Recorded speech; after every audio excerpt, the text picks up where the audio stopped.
विद्यार्थी मित्रांनो, आज आपण संकल्पना आणि हेतू मूल्यमापनाच्या संदर्भात या मुद्द्याच्या अनुषंगाने विचार करणार आहोत.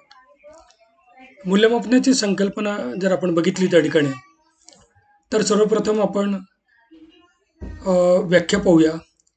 Evaluation is the systematic collection and interpretation of evidence leading as a part of the process to a judgment of value with a view of action. आता ही व्याख्या त्याचं जर आपण ॲनालिसिस केलं तर चार पैलू दिसतात. Evaluation is the systematic collection म्हणजे ही अतिशय एक सुसंबद्ध प्रक्रिया. सिस्टमॅटिक कलेक्शन म्हणजे मूल्यमापन करताना काटेकोर नियोजन आणि त्याची अंमलबजावणी ही अपेक्षित असते. So it is the systematic collection of and interpretation of evidences. दुसरा भाग काय, leading as a part of process. संकलित केलेल्या माहितीच्या सामग्रीचं अर्थनिर्वचन म्हणजे इंटरप्रिटेशनाची अपेक्षा यात केली जाते. To a judgement of value म्हणजे इथे मूल्य पण महत्त्वाचं आहे. मग सुरू असलेल्या घटनेच्या मूल्य निश्चितीचं with a view of action म्हणजे मूल्यमापन ही कृती प्रवणता. याचा जर आपण विचार केला तर value, action, it's a process आणि systematic collection and interpretation of evidences असे चार महत्त्वाचे पैलू हे मूल्यमापनाच्या आपल्याला सांगता येईल. अधिक आपल्याला जर स्पष्ट करायचं म्हटलं तर टायलरच्या व्याख्येकडे जाऊया आपण. Evaluation is a process of determining to what extent the educational objective are being realize. आता टायलर हा आपण वर्ग अध्यापन ज्यावेळेस करतो त्यावेळेस सर्वप्रथम शैक्षणिक उद्दिष्ट मुलांसमोर ठेवतो. शैक्षणिक उद्दिष्ट साध्य होण्याकरता आपण विद्यार्थ्यांना शैक्षणिक अनुभूती देतो. आता ही शैक्षणिक अनुभूती दिल्यानंतर त्याचं मूल्य निर्धारण म्हणजे असेसमेंट आपण त्या ठिकाणी घ्यायचं. मग व्हॉट इज इव्हॅल्युएशन? टायलर यांच्यामध्ये evaluation is a process of determining. काय डिटरमाइन करायचं? टू व्हॉट एक्सटेंट किती प्रमाणात educational objective are being realize म्हणजे शैक्षणिक उद्दिष्ट डोळ्यासमोर ठेवल्यानंतर त्याची उद्दिष्टपूर्तता किती प्रमाणात झाली ही ठरवणारी जी काही प्रक्रिया आहे त्याला मूल्यमापन असं म्हणतो. एक व्याख्या पुन्हा बघूया आपण. Evaluation provide information for decision making म्हणजे निर्णय प्रक्रियेला उपयुक्त अशी माहिती देणारी प्रक्रिया म्हणजे मूल्यमापन. विद्यार्थ्यांना ज्यावेळेस 10वीमध्ये चांगले गुण मिळालेत तर 11वी सायन्स, आर्ट्स आणि कॉमर्स नेमकं कुठे जायचं हे महत्त्वपूर्ण माहिती मूल्यमापन त्या ठिकाणी देतं. मूल्यमापनात मूल्य आणि मापन असे दोन शब्द आहेत. पुढचं पाहूया आपण. Evaluation as an assessment of worth. मूल्य म्हणजे या ठिकाणी मूल्य निर्धारणाचं मूल्य ठरवणारी प्रक्रिया म्हणजे मूल्यमापन असं देखील आपल्याला मूल्यमापनाची व्याख्या सांगता येईल. आता मूल्यमापनाचा आपण शालेय स्तरावर विचार करत असताना शिक्षक एखाद्या विद्यार्थ्याला जर 80% गुण मिळालेत तर त्या ठिकाणी म्हणतात की 80% गुण मिळालेले असून तो वर्गात पहिला आलेला आहे. आता इथे 80% गुण म्हणजे संख्यात्मक वर्णन. गुणात्मक त्याला कुठेतरी ग्रेड मिळाली, तो वर्गात पहिला आहे गुणात्मक. आणि या वर्णनावरून शिक्षकाने दिलेला अभिप्राय म्हणजे हा अतिशय हुशार विद्यार्थी हा अभिप्राय दिला. 80% गुण मिळवून वर्गात पहिला आलेला विद्यार्थी हा अतिशय हुशार विद्यार्थी. हे जर एकत्रित केलं तर ते मूल्यमापन झालं. म्हणजे हाऊ गुड या प्रश्नाचं उत्तर म्हणजे मूल्यमापन असं आपल्याला म्हणता येईल. आता मूल्यमापनाची ही संकल्पना समजल्यानंतर आपल्याला मूल्यमापनाचे नेमके हेतू काय ते आपण विस्ताराने बघूया. नियतकालिक चाचण्यामुळे कामाची प्रगती समजते. आता शाळेत ज्यावेळेस विद्यार्थ्यांना त्यांच्या घटक चाचणी असतात, 6माही परीक्षा असते, वार्षिक परीक्षा असते, अशा सातत्याने म्हणजे कंटिन्युअस इंटरनल असेसमेंट विद्यार्थ्यांचं ज्यावेळेस होतं तर मूल्यमापन त्यांचं सातत्यपूर्ण आणि सर्वंकष मूल्यमापन. 6 आणि वार्षिक समजा परीक्षा घेतली किंवा फक्त वार्षिक परीक्षा घेतली, तर आपल्याला ते काही सातत्यपूर्ण त्या ठिकाणी होणार नाही. त्यामुळे कामाची प्रगती म्हणजे पहिल्या चाचणीत काय, दुसऱ्या चाचणीत त्याला किती गुण मिळाले, तिसऱ्या चाचणीत काय मिळालं, 6 कसे, वार्षिकला कसं, हे नियतकालिक चाचण्यांमुळे त्या विद्यार्थ्याची कामाची प्रगती समजते. तपासणीचं काम मूल्यमापनामुळे होतं. म्हणजे वारंवार तपासणी, विद्यार्थ्याच्या क्षमतेची, त्याच्या कौशल्याची, त्याच्या ज्ञानाची तपासणी मूल्यमापनामुळे होते आणि मूल्यमापनामुळे कामाची प्रगती कळते. शिक्षक शिकवतात, त्याच्यावर परीक्षा घेतात, म्हणजे किती काम, शिक्षकाचं अध्यापनाच्या कामाची देखील प्रगती कळते आणि विद्यार्थ्यांच्या अध्ययनाची देखील त्या ठिकाणी प्रगती कळते. विद्यार्थ्याच्या ज्ञानाची पातळी आपल्याला वृद्धिंगत करता येते मूल्यमापनामुळे. हे अतिशय महत्त्वाचे आहे. विद्यार्थी जे ज्ञान संपादन करतो, ते ज्ञान संपादन करत असताना विद्यार्थ्याला तो कुठल्या पातळीपर्यंत 60% असेल ते उद्दिष्ट जर ठरवलं, तर त्या विद्यार्थ्याला आपल्याला त्याहीपेक्षा अधिक पुढच्या पातळीपर्यंत, त्याच्या पुढच्या पातळी, म्हणजे त्याच्या ज्ञानाची पातळी त्या ठिकाणी त्याच्या प्रगतीची पातळी देखील त्या ठिकाणी वृद्धिंगत होते. त्याचे संपादन पातळी जी असते, अचिव्हमेंट लेवल, त्यात देखील वाढ करता येते. आपल्याला लक्षात येईल त्या ठिकाणी की विद्यार्थ्यांची संपादन पातळी आपल्याला त्यांची चाचणी देऊन मोजता येते. आपलं जर लक्षात आलं की त्या विद्यार्थ्याला काही संकल्पना त्या ठिकाणी कळलेल्या नाहीत, तर त्या पुन्हा शिकवून त्याला आपल्याला संपादन पातळीमध्ये वाढ करता येते आणि हे मूल्यमापनामुळे शक्य होतं. शालेय मनुष्यबळाच्या समाधान पातळीपर्यंत नेण्यात मूल्यमापन सहकार्य करते. शाळेमध्ये शिक्षक शिकवतात, त्यांचे मुख्याध्यापक असतात, पर्यवेक्षक असतात आणि आपण बघतो की 10वीच्या विद्यार्थ्यांचा निकाल लागल्यानंतर यावर्षी 80% विद्यार्थी प्रथम श्रेणीत पास झालेत. आता आपल्याला पुढच्या वर्षी ही 90% न्यायची.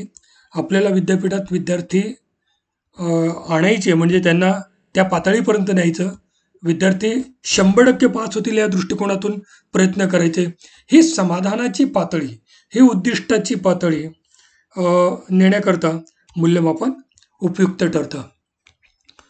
अनुदेशन सुधारणा म्हणजे इन्स्ट्रक्शन्स जे काही दिले जातात त्या कामी मूल्यमापन सहाय्य करतं. शिक्षक विद्यार्थ्यांना सूचना देत असतात, पण त्या सगळ्या सूचनांचं अनुकरण विद्यार्थी करतातच असं नाही. विद्यार्थी ज्यावेळेस परीक्षा ऑनलाईन पद्धतीने द्यायला लागलेत, तर ऑनलाईन पद्धतीने देत असताना आपलं असं लक्षात आलं त्या ठिकाणी की विद्यार्थ्यांना सूचना दिल्यानंतर काही सूचनांचं जर पालन त्या ठिकाणी होत नसेल, तर मूल्यमापन सहाय्य करते की नाही. 80% विद्यार्थ्यांनी सूचनांचं पालन केलेलं आहे, 20% विद्यार्थी सूचनांचं पालन कमी, त्या कामात त्या मूल्यमापन सहाय्य करते. मार्गदर्शनाचा पाया म्हणजे मूल्यमापन. आपल्या लक्षात येईल या ठिकाणी की 10वीला विद्यार्थी पास झालेत, 12वीला विद्यार्थी पास झाल्यानंतर त्या विद्यार्थ्यांनी आता पुढे कुठली ब्रांच त्या ठिकाणी निवडायची, कुठे जायचं, या कामी मूल्यमापन उपयुक्त ठरत असतं. विद्यार्थ्यांच्या व्यक्तिमत्वाचा विकास घडतो. व्यक्तिमत्वाच्या विकासाचे 3 महत्त्वपूर्ण बाबी म्हणजे त्यांच्या बोधात्मक, भावात्मक आणि क्रियात्मक या तिन्ही अंगाचा आपल्याला जर मोजमाप करायचं असेल तर मूल्यमापन साधनं त्या ठिकाणी उपलब्ध आहेत. मग त्याच्या भावात्मक अंगाचा जर विकास आपल्याला मोजायचा असेल तर भावात्मक म्हणजे त्यांची अभिरुची, अभिवृत्ती, अभियोग्यता याचा देखील आपल्याला मोजमाप करता येतं, त्याचं मूल्यमापन करता येतं. मग त्याचा व्यक्तिमत्व विकास आपल्याला घडलंय की नाही हे बघायचं असेल तर आपल्याला मूल्यमापन हे उपयुक्त ठरत असतं. आपण वर्गाध्यापनामध्ये उद्दिष्ट ठरवतो आणि उद्दिष्ट ठरवल्यानंतर संकलनात आणि मूल्यमापनात, संकलन, उपयोजन या पातळीवर आपण प्रश्न विचारतो. ते प्रश्न म्हणजेच मूल्यमापन असतं. मूल्यमापन ते प्रश्नांची उत्तर आपल्याला मिळाली तर याचा अर्थ आपण मांडलेलं उद्दिष्ट हे साध्य झालेलं आहे हे त्या ठिकाणी स्पष्ट होतं. मूल्यमापनामुळे अभ्यासक्रमात करायचे बदल लक्षात येतात. आता आपण बघतो की पाठ्यपुस्तकं जी ती पाठ्यपुस्तकं रंगीत चित्र आलेली आहेत. विद्यार्थ्यांना कृतीयुक्त त्या ठिकाणी बाबी आलेल्या आहेत.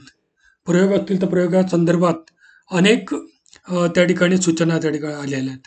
स्वयंअध्ययनासाठी काही कृती आलेल्या आहेत. मुलांची अभिरुची वाढावी, मुलांचा सक्रिय सहभाग वाढावा, विद्यार्थ्यांनी विचार करावा, यासाठी मूल्यमापन हे अतिशय महत्त्वाची भूमिका बजावत असतं. अध्यापन जर यशस्वी करायचं असेल तर मूल्यमापन हे महत्त्वाचं आहे. कारण आपण अध्यापन, अध्ययन आणि मूल्यमापन हा जो त्रिकोण आहे, हे जे 3 अंग आहेत, हे 3 अंग अतिशय महत्त्वाची आहेत. त्यात मूल्यमापन अतिशय मदत करतं अध्यापनासाठी. जसं अध्यापनाला मदत करतं, तसं अध्ययनाला देखील मूल्यमापन मदत करतं आणि अपेक्षित स्तरापर्यंत, अपेक्षित पातळीपर्यंत मूल्यमापन मदत करत असतं. जर आपल्या विद्यार्थ्यांना विद्यापीठात चांगले गुण मिळावे असं उद्दिष्ट आपण तर नक्कीच ठेवतो, तर मग त्यांची जास्तीत जास्त परीक्षा महाविद्यालयीन स्तरावर घ्यायची, म्हणजे मूल्यमापन करायचं, त्यांच्या चुका कमी कमी करत न्यायच्या, ज्या संकल्पना त्यांना समजल्या नाहीत त्या त्यांना समजावून सांगायच्या, म्हणजे अपेक्षित स्तरापर्यंत, पातळीपर्यंत नेलं की विद्यार्थी नक्कीच विद्यापीठाच्या परीक्षेत गुणवत्ता यादीत येऊ शकतात. म्हणजे या बाबी मूल्यमापनामुळे लक्षात येतात. विद्यार्थ्यांच्या संपादनाची चाचणी घेता येते. त्यांनी किती संपादन केलं, किती अचीव केलं, हे आपल्याला तपासता येतं. त्याचबरोबर प्रेरक म्हणून मूल्यमापन आपली भूमिका बजावतं. प्रेरक, प्रेरणा देतं. कमी गुण मिळाले तर कमी गुण का मिळाले, का लक्षात आलं नाही, कुठल्या संकल्पना लक्षात आल्या नाही, कुठला घटक अभ्यासायचा राहिला, त्या घटकाचा अभ्यास करून पुन्हा त्याची तयारी करून मूल्यमापन अशा पद्धतीने प्रेरकाची भूमिका बजावत असतं. शिष्यवृत्ती म्हणून द्यायच्या बक्षिसासाठी देखील मूल्यमापन महत्त्वपूर्ण भूमिका बजावतं. आपल्या लक्षात येईल त्या ठिकाणी की लेखी परीक्षा, तोंडी परीक्षा ह्या ज्या असतात ह्या महत्त्वाच्याच आहेत. त्याचबरोबर इतरही शिष्यवृत्तीच्या संदर्भात, म्हणजे ती मुलं ज्यावेळेस आपण वर्गात एखादा कार्यक्रम घेतला आणि वादविवाद स्पर्धा असेल, त्या वादविवाद स्पर्धेचं मूल्यमापन केलं, पहिला, दुसरा, तिसरा क्रमांक काढला, तेही मूल्यमापनच आहे. मग अशा वेळी त्यांना जे काही शिष्यवृत्ती द्यायची, म्हणजे त्यांना बक्षीस द्यायचं, या ठिकाणी महत्त्वपूर्ण भूमिका मूल्यमापनाची असते. कारण ते त्या स्पर्धेचं मूल्यमापन करत असताना निकष ठरवले जातात आणि त्या निकषानुसार त्या निकषाला पात्र होणारे, त्याच्यात अधिकाधिक गुण मिळवणारी मुलं ही त्या ठिकाणी क्रमांक 1, 2, 3 वर येतात. ही मूल्यमापनाची प्रक्रिया. विद्यार्थ्यांना आपल्याला प्रोत्साहित करता येतं. कारण मूल्यमापनामध्ये चांगले गुण मिळालेत तर चांगले गुण का मिळालेत ते प्रोत्साहन देता येतं, आणि कमी गुण मिळालेले असतील तर झालेल्या चुकांची दुरुस्त करता येते आणि अशा पद्धतीने देखील प्रोत्साहन देता येतं. अध्ययन प्रक्रियेला दिशा मिळतं, मार्गदर्शन मूल्यमापनामुळे मिळत असतं. कारण मुलं चुका करत असतात. उदाहरणार्थ गणित सोडवताना अतिशय घाई केल्यामुळे चुकतं, म्हणजे गणित येतं पण चुका करतात घाईमुळे. मग मूल्यमापनात ही बाब जर लक्षात आली की घाई न करणे, घाई केल्यामुळे गणितात कमी गुण मिळतात, तर मुलांना आपल्याला ती दुरुस्त करता येतं आणि अध्ययन क्रियेला, म्हणजे मुलांच्या लर्निंग प्रोसेसला आपल्याला दिशा देता येते. मूल्यमापनामुळे प्रगती अहवाल तयार करता येतो. आपण प्रगती अहवालाचा जर विचार केला तर विद्यार्थी त्याचं जे सर्वंकष मूल्यमापन आहे, तर विद्यार्थी बोलका आहे, विद्यार्थी गाणं गातो, विद्यार्थी आपल्या मित्रांसोबत आपली चर्चा करतो, तो एकलकोंड्या स्वभावाचा आहे का काय, हे देखील मूल्यमापनात सहभागी, म्हणजे त्याच्या स्वभावाची गुणवैशिष्ट्ये, त्याची अभ्यासातली प्रगती, त्याच्या व्यक्तिमत्वाचे गुणविशेष हे मूल्यमापनात नोंदी केल्या जातात. आणि ते प्रगती पुस्तक ज्यावेळेस तयार केलं जातं, त्या तयार करत असताना केवळ त्याला विषयात मिळालेले गुण इतकाच उल्लेख प्रगती अहवालात केला जात नाही, तर तो सर्वंकष अहवाल त्याच्या व्यक्तिमत्वाचा देखील त्या ठिकाणी तयार केला जातो. मूल्यमापनामुळे विद्यार्थ्यांच्या अडीअडचणी लक्षात येतात. मूल्यमापनामुळे विद्यार्थ्यांचं वर्गीकरण करता येतं. म्हणजे काही विद्यार्थी हे तात्काळ ताबडतोब ग्रहण करतात, काही विद्यार्थ्यांना ग्रहण करण्यास अडचणी येतात. तर अशा विद्यार्थ्यांचं वर्गीकरण त्या ठिकाणी करता येतं. बऱ्याच वेळा वर्गामध्ये आपल्याला लक्षात येतं किंवा पूर्वी तुकड्यांचं वर्गीकरण करत असताना हुशार मुलं अ तुकडीत, नंतर ब तुकडीत, क तुकडीत अशा त्यांचं वर्गीकरण केलं जायचं. आता मात्र तसं वर्गीकरण केलं जात नाही. सर्व विद्यार्थी एकत्र, जेणेकरून तो हेट्रोजिनियस ग्रुप त्या ठिकाणी तयार केला जातो. प्रशासनाची गुणवत्ता कळते. संशोधनासाठी महत्त्वाची माहिती संदर्भ मूल्यमापनामुळे मिळत असते. कारण विद्यार्थी संशोधनासाठी म्हणजे काय बदल केले पाहिजेत, पाठ्यपुस्तकं कशी असली पाहिजेत, मुलं नेमकी कुठे चुकतात, मुलांचं संपादन वाढवायचं असेल तर काय केलं पाहिजे, हे जे संशोधनाच्या या ज्या बाबी असतात त्यासाठी महत्त्वाची माहिती मिळते. आणि विद्यार्थ्यांमधील कच्चे आणि पक्के दुवे देखील आपल्याला कळतात. आता कच्चे आणि पक्के दुवे कळतात म्हणजे त्याचे स्ट्रॉंग आणि वीक पॉईंट्स ते जर कळलेत तर जे कच्चे दुवे असतील त्या कच्च्या दुव्यांवर मात कशी करायची हे शिक्षकाला कळतं. म्हणजे त्यांच्या अध्यापनात बदल करता येतो आणि मुलांच्या अध्ययनात देखील अशा पद्धतीने बदल होतो. निर्णय प्रक्रियेसाठी मूल्यमापन उपयुक्त ठरतं, ध्येय उद्दिष्टासाठी उपयुक्त ठरतं, दूरगामी नियोजनासाठी मूल्यमापन हे उपयुक्त ठरत असतं. भविष्यकाळाचं नियोजन करण्यासाठी मूल्यमापन उपयुक्त ठरतं. मूल्यमापनामुळे अध्ययन अध्यापन, मी आपल्याला यापूर्वीच सांगितलं की अध्ययन, अध्यापन आणि मूल्यमापन हे 3 महत्त्वाचे पैलू आहेत. एका त्रिकोणाचे 3 केंद्रबिंदू आपल्याला या ठिकाणी सांगता येतात. विद्यार्थ्यांची वेळोवेळी प्रगती आपल्याला तपासता येते. तर अशा पद्धतीने आपण मूल्यमापन, त्याची संकल्पना आणि मूल्यमापनाच्या संकल्पनेसोबत मूल्यमापनाचे विविध हेतू सविस्तर या ठिकाणी अभ्यासलेत.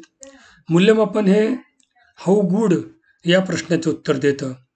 ते व्यक्तिमत्वाचा सर्वांगीण विकासाचं चित्र त्या ठिकाणी उभं करतं. व्यक्तिमत्वाचा सर्वांगीण विकासामध्ये आपल्याला त्याच्या बौद्धिक, त्याच्या भावनिक, त्याच्या सामाजिक, त्याच्या नैतिक या सर्व पैलूंचा आपल्याला विचार करावा लागतो. पण 3 महत्त्वाची क्षेत्र जी डॉक्टर ब्लूम यांनी सांगितलीत ती बोधात्मक, भावात्मक आणि क्रियात्मक या 3 पैलूंचा विचार करणं क्रमप्राप्त ठरतं. धन्यवाद.